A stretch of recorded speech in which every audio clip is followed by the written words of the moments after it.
আমি বলছি ভাই গাড়ি কত টাকা বেচবে? কত 1 লাখ টাকা। আমাকে ভাই 1 লাখ টাকা হয়তো তোমার গাড়ি ডেনে কাজ, গাড়িটার বডি ডাইরেক্ট লেভেল ছিল, আমি গাড়ির সামনের ফ্যাট লাগাইছি, ড্যাশবোর্ড লাগাইছি, তলা লাগাইছি, গাড়ি রং করছি।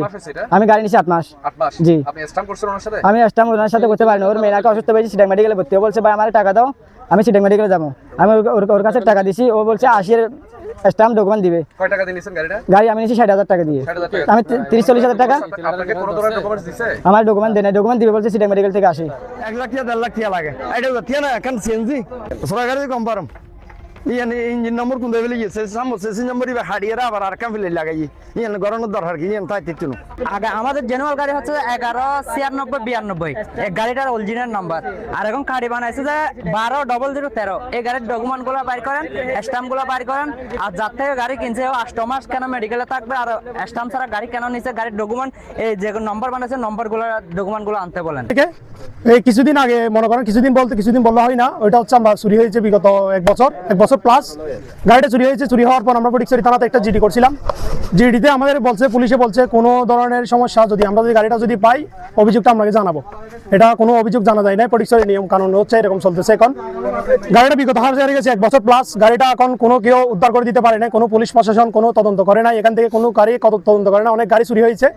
এখন গাড়িটা আমরা আজকে ধরেছি ফটিকছড়ি বাজারে সড়কে, আমরা গাড়িটা চলতে দেখছি রাতে, দিনে প্রায় 8 ঘটিকার সময়। আচ্ছা, আপনি কিভাবে চিনলেন যে এটা আপনাদের? এটা গাড়িটা চিনছি যে আমি মূলত গাড়ি স্টার্টিংটা ছিল, গাড়ি আমার বোনের জামাই চালাইতো, ওনার গাড়িটা পাই সার্ভিসের এখানে গাড়িটা অ্যাক্সিডেন্ট হয়। অ্যাক্সিডেন্ট হওয়ার কারণে ওইটা গাড়ি স্টার্টিং যেটা আমরা হ্যান্ডেল বার বলি, ওটা বাঁকা ছিল। ওটা বাঁকা ছিল কারণে ওইটা চিনছি আমি। আর পিছনের বডি যেগুলো আছে বডিগুলো চিনছি। আর গাড়িটার নাম্বার ছিল 9692, নাম্বারটা ছিল লাস্ট 119692 নাম্বারটা ছিল। গাড়িটা আমি দেখার সাথে সাথে চিনে গেছি। চিনে যাওয়ার পর আমি ওইখানে দাঁড়াইছি, গাড়িটাও দাঁড়াইছে, আমিও দাঁড়াইছি। আমি যাচ্ছি ইয়ামাহা শোরুমে, আমি চাকরি করি ফটিকছড়ি শোরুম ইয়ামাহা শোরুমে, সৌদি মোটরসে। এখন আমি যখন চাকরিতে যাচ্ছি, আমি গাড়িটা দেখছি, দেখার সাথে সাথে আমি গাড়ির সামনে দাঁড়াইলাম। দাঁড়ানোর পর দেখতেছি আমি গাড়িটা 2-4 ছবি নিছি। ছবি নেওয়ার সাথে সাথে আমার বোনের জামাইকে কল দিছি, ভাইয়া গাড়িটা এখানে পাইছি, আপনি একটু তাড়াতাড়ি আসেন। আমার বোনের জামাই বলতেছে আমি গাড়িটা নিয়ে, আমার যেটা আছে ওইটা নিয়ে আমি নয়াহাট আছি, আমি আসতেছি, আপনি একটু এখানে দাঁড়ান।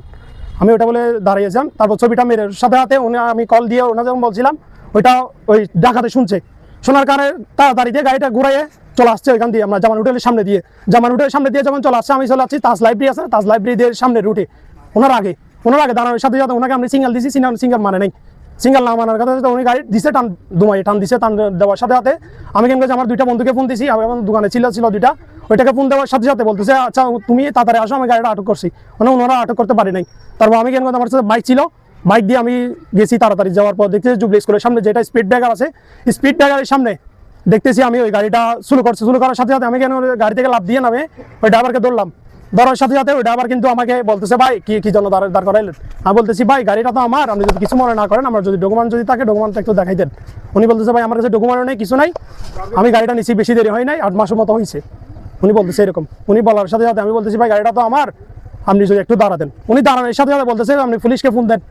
উনি নিশ্চয় ডাকাত, পুলিশকে ফোন দেওয়ার জন্য বলছে উনি নিশ্চয় ডাকাত। সেই কারণে আমার সাথে 3টা বন্ধু ছিল, আমার ওই 3টা বন্ধু, আমি তো আমার সামনে এখন নেই ওরা। আমরা যদি জিজ্ঞাসাবাদ করতে চান তাহলে ওরা সাথে জিজ্ঞাসা করবেন, আমি যাবো না। আমাদের যেহেতু সত্য কথা বলবে ওরা।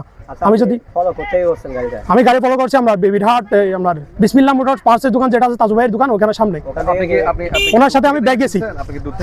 না, আমি সরাসরি দেখার সাথে চিনে গেছি গাড়িটা। জি, কাছাকাছি ছিলাম। স্টার্টিংটা বাঁকা দেখলাম, আমি গাড়িটা টান দিয়ে হালকা ওনার সামনে দিয়ে গেছিলাম। দেখার সাথে স্টার্টিং দেখছি, উনি আবার দাপ করে ঘুরাই দিয়ে আমার পিছনে গেছে।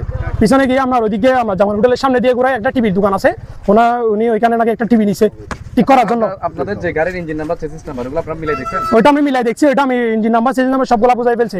ওনার কাটি ফেলে দিছে সবগুলা। ওনার কাছে আমি জিজ্ঞেস করলাম ভাই এটা তো ইঞ্জিন নাম্বার চেসিস নাম্বার তো এরকম ছিল না, এটা কিভাবে চেঞ্জ করছেন? বলতেছে উনি বলতেছে গাড়িটা করছে নাকি কেটে ফেলে দিয়েছে, পুরো একেবারে কেটে চেঞ্জ করে ফেলছে আর কি, চেঞ্জ করে ফেলছে আর কি। এখন কি মুছা আছে নাকি নাম্বার আছে এখানে? মুছে ফেলছে। জি, মুছে ফেলছে। নাম্বার চেসিস নাম্বার নাই।